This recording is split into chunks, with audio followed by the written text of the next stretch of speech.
Camera ছুঁড়ে মারলেন অর্জুন। চোখের সামনে কোনো তারকাকে দেখলে অনেকেই সেই স্মৃতি ধরে রাখতে চান। ক্যামেরাটা হাতে নিয়ে ছবি তুলতে আরম্ভ করে দেন তাদের অনুমতি না নিয়েই। তারকারা অবশ্য সেই বিষয়টার সঙ্গে অভ্যস্ত হয়ে গেছেন।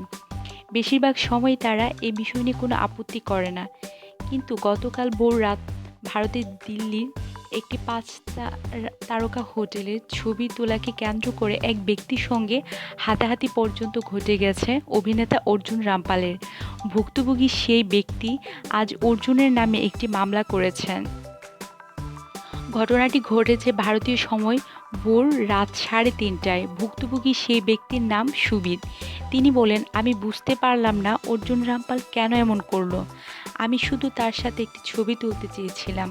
সেই সময় তিনি আমার হাত থেকে ক্যামেরাটা নিয়ে আমার মুখের উপর ছুঁড়ে মারলেন। সেই ঘটনায় সুবিদের মাথা দিয়ে রক্ত বেরিয়ে যায়। সকাল হতেই তিনি পুলিশের কাছে গিয়ে অর্জুনের বিরুদ্ধে মামলা করেন। কিন্তু তার অভিযোগ পুলিশের তাকে এই বিষয়ে যতটুকু সহযোগিতা করার কথা ছিল তা করেনি। অর্জুন রামপালকে সর্বশেষ দেখা গেছে সুজয় ঘোষের ছবি কাহিনী 2-এ। এই সিনেমায় একজন পুলিশের অভিনেতার চরিত্রে অভিনয় করেছেন তিনি। অথচ আজ হঠকারী আচরণের জন্য তিনি অভিযুক্ত। যদি এই ভিডিওটি ভালো লেগে থাকে অবশ্যই আমার চ্যানেলটা আপনারা সাবস্ক্রাইব করবেন। ধন্যবাদ।